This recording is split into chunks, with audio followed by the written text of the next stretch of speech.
Welcome to the Honest Designers Show, your transparent look into life as a modern designer.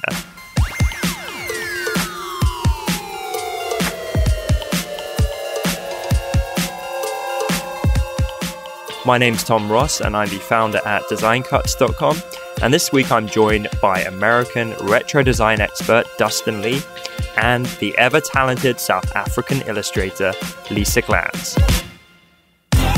Hey guys, I hope you enjoyed part one of this conversation last week.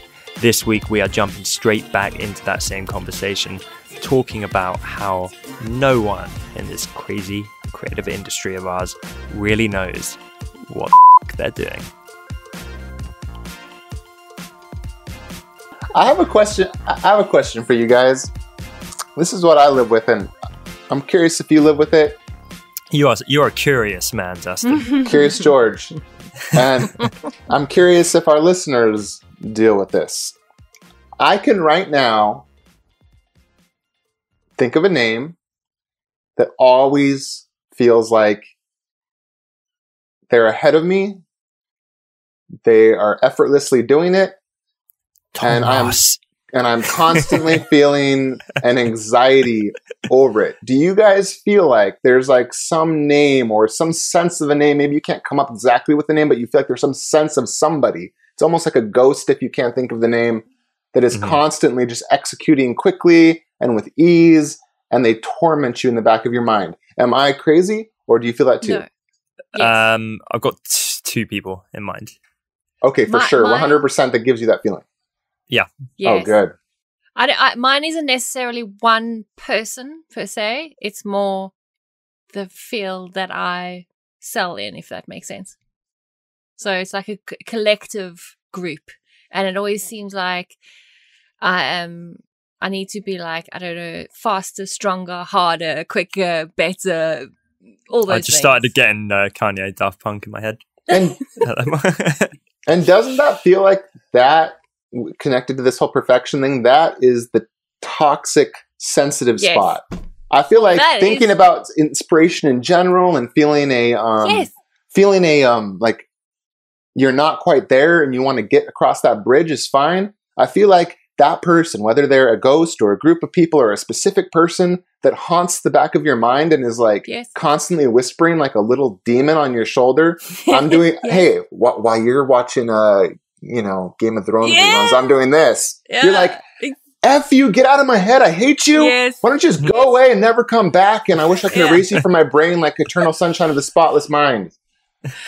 Exactly that. And that is what put me into that rabbit hole recently, because I went down there like, it was a full-on journey down that road. Yeah. It's good. It's so toxic because that's what sets you off. And if you don't stop it, it can really take you down the wrong place. It does. It leads you to madness, doesn't it? It's like the person is like, here, follow me. I'll take you down the path to madness. Let's go. Yes, it is. And I'm guessing these people that you're alluding to are not people that are like very close to you in your day-to-day life. It's probably someone online or something like that. Yeah. And you know what? We could be so way off the mark in terms of they probably struggle just like we do. In fact, I'm guaranteed they struggle just like we do. I guarantee there's no doubt. Yeah. They have the same fears, hopes, dreams, all those things that we have.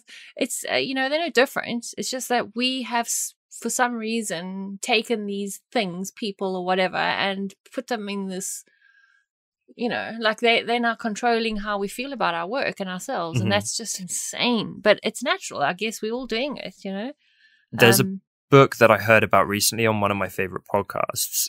And they were kind of analyzing a lot of the topics in the book. And it's called Lost Connections.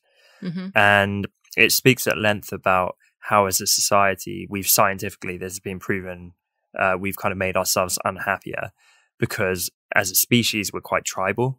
And we rely on that. But now we're in a box of white walls staring at a glass screen, getting this skewed information spat into our face is the basic premise. And so on the back of that, I was thinking with regards to design and everything we're doing, it's not that other people exist and that other designers and, perhaps better than us. I don't think that's it.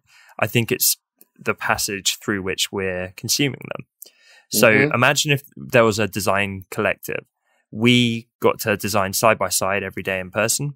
And so did all these people we look up to and a bunch of random people. It was a big group of us in like a big office or something.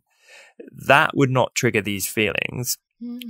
Amen. Like hardly at all, compared to something like an Instagram feed, because we would see those people having their bad days. We'd see those people for the fallible humans they were. Yep. Because it would be up close and personal. It wouldn't be this PR glamorized version of themselves. And we'd see their good nature. We'd see them like helping us and having their weaknesses, and us being able to help them, and then feeling equalized a little bit. Yeah, it's that distance, and then the filter of social media causes the problem. But I really hope no one's ever felt like that about us. Like, I like to think we're open enough on this show. Yeah. No one should be looking at us and being like, oh man, I feel bad about myself because of them and where they're at. I hope not. That would be terrible. I really hope not. Yeah. But you know what? I was just thinking, as you're talking about these things, it's kind of like, okay, I know this sounds like extreme and it's quite a leap, but that's kind of how war started, because it's this whole misunderstanding of another group of people. And then you have this impression of them and you think that they X, and meantime they maybe not. And, you know, so you have this, like, you start building this wall, this what do you call it? This kind of like barrier between the two of you. And then you start psychologically like picking things out that contribute to that idea you want to believe. And then you feed that fear by picking out things that feeds that fear. And before you know it, you're like convinced, oh, I was right about them. Can I tell you a super applicable story to this? Since Ian's not here, like on the download, don't let Ian know this. So Ian, when we first started, right? Like I started Retro Supply. Like this is when I was completely broke, trying to get by, right? I really needed the money.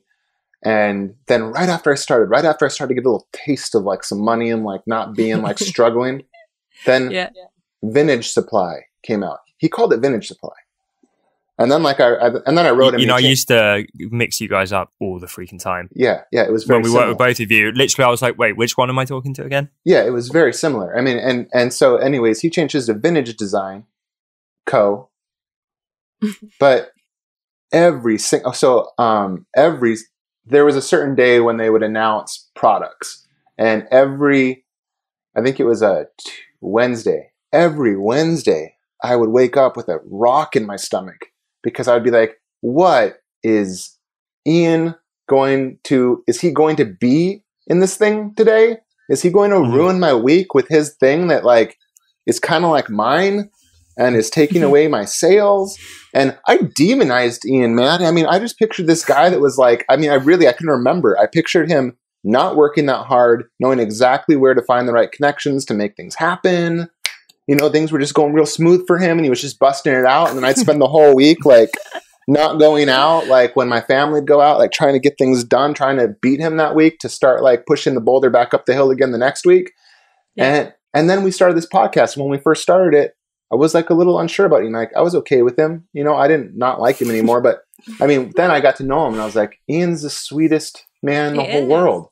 Yep. He is the sweetest man with no ill will at all. Yeah. And not only that, but, you know, super talented, genius guy, deserves every bit of success. He's fucking awful with managing his time. Terrible. And stuff like that. Exactly. Like awful. And he publicly admits this all the time. So this like slick persona you thought up is like the antithesis of the Ian that we know and love. Exactly. Oh, I created this crazy, like I created evil devil Ian that was like, I wish he was like that. Well, hey guys, just had a pretty like slick, sleazy day here. Yeah. Like, hey, just finished this product. Took me 45 minutes. 4 minutes. Oh, that's so bizarre. So I know I do it, yet I still can't trick myself into believing that it's not constantly happening with other people. But we've all got that, right? Everyone in the group. Like, Dustin, when you talk about your anxiety and all that kind of stuff, if you weren't so open about that, people would look at your sales and your successful milestones that you hit and your career and just be like, man, this guy's like really untouchable and intimidating. Yeah, getting it. Yeah. Yeah. And they'd probably a lot more than they do be like, I hate this guy.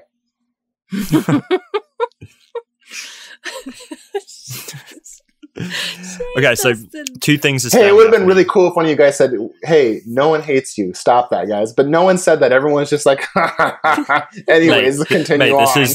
This is the Honest Designers show. Okay, so. We can't lie to you, Shane. Oh, yeah.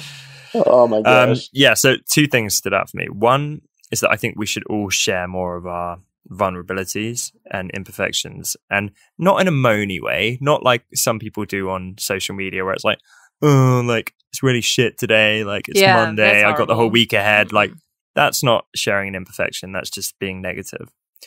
But being like, you know what, I struggled a bit this week, or like here's something that went wrong, but it's okay because I'm kind of taking ownership of it, whatever it might be.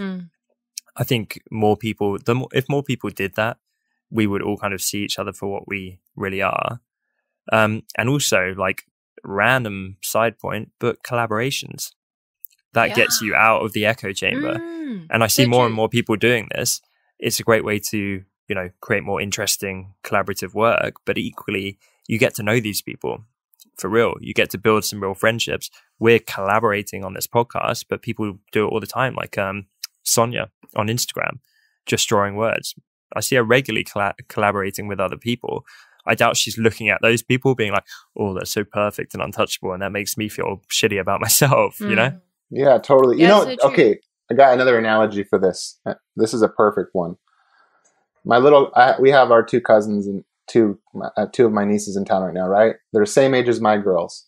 So the two girls, Ella and Sophia, having a little beef.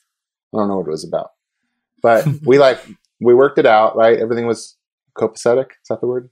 And I was like, you guys are cousins. You need to love each other. Give each other a hug.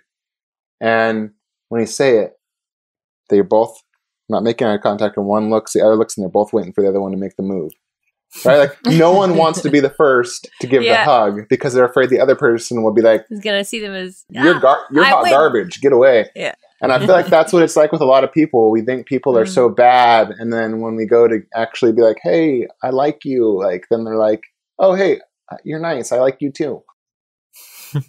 It's so true. And when I was kind of going through that patch, I realized, because I was trying to figure, I'm one of those people that tries to figure out what's the feeling that I'm feeling so that I can tackle it.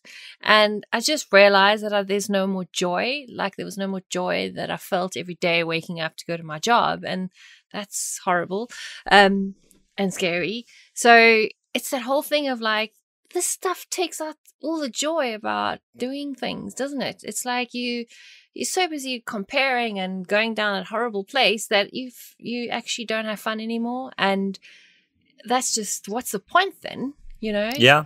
Although, to put a silver lining on it, it's most likely just a bad week or whatever. We all have them. Oh, yeah. But if it keeps happening, don't beat yourself up. Realize that might actually be incentive and reason to try something new. Oh, so true. Yes. Because I doubt, like, as great as you are, as much as you're into what you're doing, you may well not want to be illustrating bunnies in 40 years' time. No, that's a long time. If I do, right? It'll be a different kind of bunny. Yeah. But yeah, absolutely. Yeah, like I have no idea what Design Cuts is going to become. Maybe when I'm 60, I don't want to be running the same company my whole life, and I want to try some different stuff. I have no idea. So if it keeps happening, but your mind is pulling you towards like, but I kind of want to try that. Yeah, that's not a bad thing. No, it's not a bad thing. And I think it's also important to distinguish whether it is exactly what you're saying, Tom. Is it like you're just having a bad time and you're in a hole at the moment that's not good? Or is this like time for you to actually really assess where you are in your life? And luckily, it's not because I don't want to be drawing bunnies anymore. It's just because it was very obvious to me at the end of this whole journey that I'd lost total faith in, not total, that's a bit extreme, but I'd lost a lot of faith in my own voice as an artist, and the comparison game is a terrible thing.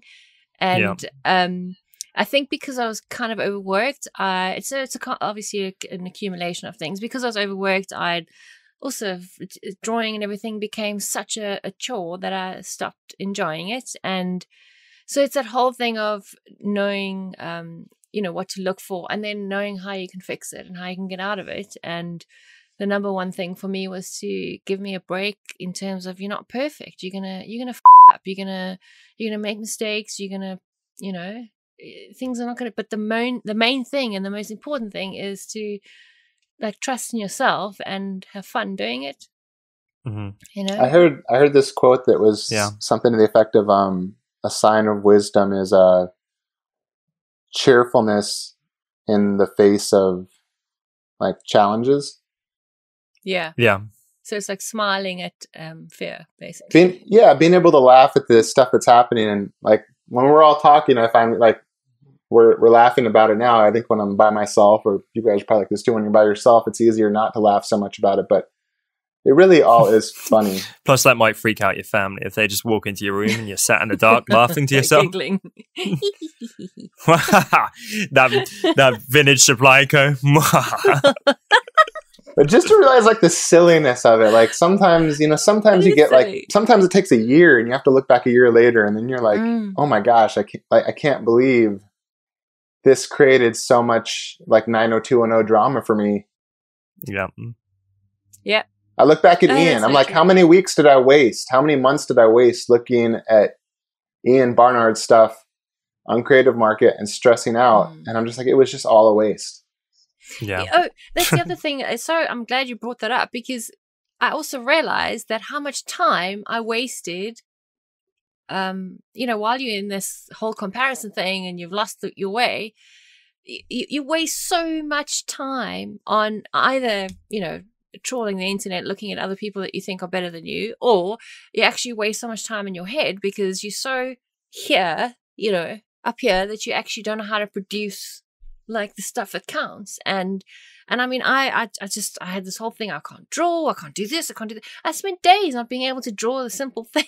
And it's because I was so caught up here. So I literally wasted so much time. It's a waste of time in every way. Energy, emotion. And we see it I see it in my kids. Like I'll look at my kids and they'll start drawing and they got to this point. At first they just draw for joy. Yes. And then after a little bit of time of drawing, then I noticed they'd start to make a line. And then once like they connected the other line that wasn't right, crumple it up. Early, 3 years old, crumple it up, throw it in the garbage. And it broke my heart because like I felt like, man, that is like that is an analogy for my life, man. It feels like that so much. And so I was like literally like, dude, no. Like I told my kids, I was like, don't crumple that up. Keep drawing, because like it'll turn out fine if you just keep filling up the page. Like it'll end up looking fine. And even if it doesn't, and you're not happy with it, who cares? Yeah. And sometimes it's like a whole wabi-sabi thing. It ends up looking more beautiful with a little messed up thing in it. So I mean, your kids give you that perspective where you can look and see yourself in a way and see that something is not right about yourself. And so I see it in them, and then sometimes I'll be doing something like, dude, Dustin, no, don't throw that away. Don't make garbage out of everything you do. Like that's not cool, buddy. Like, And it's so true, because if you're having that shitty day, you come back the next. I mean, this happens to me all the time with pattern design. Like I'll be designing something and having a really bad day, and I think it looks like crap. I come back the next day and I go, wow, that actually looks quite cool. Yeah. and it's literally the only thing that changed was my mind. So I mean, we basically stuff it up for ourselves. Sometimes I find files from years ago that we never released because I thought they were garbage, and then I'm like, dude, this is so cool. Yeah. Weird, hey? Oh, that's so weird. Our brains trick us, dude. Our brains, like they trick do. us. They do. They so do. So on a final note, then, what else can we do? Quick fire, because I know you've got to run, Dustin. Well, the first thing I got to think of is, I know this sounds cheesy, but it's that whole thing of give yourself a big old hug, because really, there's nothing wrong with you. You're fantastic the way you are. In fact, for people watching the video, I'm doing it right now. Yeah, I'm putting these Lisa's doing it, putting these long old English arms around myself. Yeah. And let's have a little cheesy moment where if you're listening to this, even if you're like sat at a bus stop in public and you look mental, stop and hug yourself right now. Yeah. Because we're all imperfect, and there's perfection in that. Oh, nice. I like it. So profound. My advice would be, if this is something that bothers you, like it bothers it bothers me. Go get help. I know that sounds extreme, but for some people that might just mean you need a friend that's willing to be quiet and let you vent and then not say anything back. Or maybe that means going to a therapist. People can be like, oh, this is a first world problem comparing this, but first world problems are important to the person experiencing the first world problem. Yeah, that doesn't discount the fact that people have horrible problems in their places, but that also doesn't discount the fact that you're sitting there miserable because of these things. So if you need to, go talk to someone, learn how to process things differently. I know, like, going and talking to a therapist about it, I think everyone should go to a therapist, man. They'll tell you, they can look at you and say, hey, look at it this way. Consider this. Like when I talked about this whole thing, they're like, consider that maybe that person isn't even thinking about you. Consider that person might have a lot of hard things going on in their life. Take it seriously. It's not a joke. It's not something to just forget about or like put on the back burner, because it will manifest itself somehow. It does. I agree. Yeah. Well said. I think for me, realize that if you're not perfect yet, you just got to get better. You just got to step that game up, sort your act out, and get better at what you do. I literally feel like that's what your voice inside of your brain tells you. yeah, it pretty much is. By the way, for anyone who doesn't get the dry English thing, I'm kidding. No, my tip would be think about context. Think about how much context you actually have on someone. Because if it's someone on social media, you probably have 0.01% context on what they're actually about in their life. And so to judge them on that is crazy, like whether the judgment's good or bad. So I think, just encourage yourself to actually get to know people a bit more, dig below the surface and realize we're all the same, essentially. None of us know what we're doing. Correct. Right. No, it's not black or white. Everyone's a mix of good things and struggles and happiness and all sorts of stuff. It's never simple like we think it is with people. No. Man, this is such a therapy session for us. It is, man. It's just selfish. I'm surprised anyone listens to it, but it's just us therapizing ourselves. It is, man. It's okay. So, it was worth it. Speaking of, just to wrap up then, speaking of people listening, I want to start doing this thing. I'm ripping this off our buddy Scotty Russell, who we're going to have as a guest on this show. He does a little listener of the week. And so I'm going to call out someone that's reviewed us on iTunes every single week to wrap up the show. Mainly just to say thank you, because we super appreciate you guys. We always appreciate your reviews. They're incredible. And I would encourage, if you haven't left one, leave one and leave your social handle, like your Instagram handle. And we would love to give that a shout out too. But yeah, like this one is from Tifa Jew, and it says, incredible value. I love this podcast so much, and it's helped me more than all the books, courses, YouTube videos, and everything else I've used to learn the do's and don'ts of running your own creative business. The conversation is immersive, and you become part of it as the listener.